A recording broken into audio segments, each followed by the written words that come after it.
शांति का मार्ग, प्रकृति का सानिध्य, पक्षियों का कलरव, हवा का हल्का झोंका, ये सब शांति का एहसास दिलाते हैं। जब हम प्रकृति के करीब होते हैं तो हमें एक अनोखी शांति का अनुभव होता है।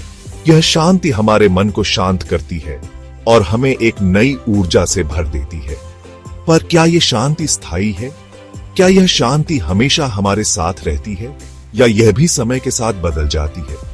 बाहरी दुनिया तो परिवर्तनशील है, मौसम बदलते हैं, दिन रात में बदलता है और हमारे जीवन में भी बदलाव आते रहते हैं। श्रीमद् भगवद गीता में भगवान श्री कृष्ण अर्जुन को शांति का मार्ग दिखाते हुए कहते हैं, अर्थात जिस प्रकार हवा रहित स्थान पर रखा हुआ दीपक टिमटिमाता नहीं, उसी प्रकार एक योगी का चित्त जो आत्मा में लीन रहकर योग का अभ्यास करता है, स्थिर रहता है। यह स्थिरता ही सच्ची शांति है। यह श्लोक हमें आत्मज्ञान की ओर प्रेरित करता है। यह हमें सिखाता है कि जब हम अपने भीतर की ओर देखते हैं तो हमें सच्ची शांति का अनुभव होता है। यह बताता है कि वास्तविक शांति बाहरी दुनिया में नहीं बल्कि हमारे भीतर है। जब हम अपने मन को स्थिर करते हैं और आत्मा में लीन होते हैं, तभी हमें सच्ची शांति प्राप्त होती है। अविनाशी आत्मा, यह एक ऐसी अवधारणा है जो हमें हमारे अस्तित्व के गहरे रहस्यों से परिचित कराती है। हमारा शरीर नश्वर है, यह तो हम जानते हैं। यह शरीर समय के साथ बदलता है, बूढ़ा होता है और अंततः नष्ट हो जाता है। लेकिन हमारे भीतर एक ऐसी शक्ति है जो अविनाशी है, वह है हमारी आत्मा। आत्मा न तो जन्म लेती है और न ही मरती है। गीता में श्री कृष्ण कहते हैं कि आत्मा को न तो अग्नि जला सकती है, न शस्त्र विदीर्ण कर सकते हैं, न जल उसे भिगो सकता है और न ही वायु उसे सुखा सकती है। आत्मा अजर अमर है। यह आत्मा ही हमारी असली पहचान है। यह हमें हमारे सच्चे स्वरूप से जोड़ती है। जब तक हम अपने शरीर और मन के साथ अपनी पहचान बनाए रखेंगे, तब तक दुखों से मुक्ति नहीं मिल सकती। हमें आत्मा के स्तर पर जीना सीखना होगा। आत्मा के स्तर पर जीने का अर्थ है शांति, प्रेम और आनंद का अनुभव करना। यह हमें सच्ची मुक्ति की ओर ले जाता है।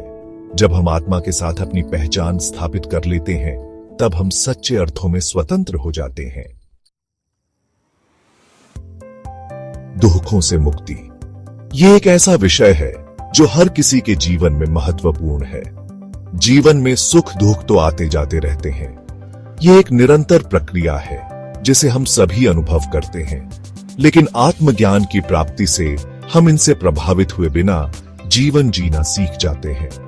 आत्मज्ञान हमें आंतरिक शांति और स्थिरता प्रदान करता है। जैसे कमल का फूल कीचड़ में खिलता है और अपनी सुंदरता को बनाए रखता है, पर कीचड़ी उस पर नहीं लगता, वैसे ही आत्मज्ञानी व्यक्ति संसार में रहकर भी इससे अछूता रहता है। यह आत्मज्ञान हमें ध्यान, आत्मविश्लेषण और प्रकृति के साथ जुड़कर प्राप्त होता है। ध्यान हमें अपने भीतर की यात्रा पर ले जाता है। आत्मविश्लेषण हमें अपने विचारों और भावनाओं को समझने में मदद करता है और प्रकृति के साथ जुड़कर हम अपनी आत्मा की शांति को पुनः प्राप्त करते हैं।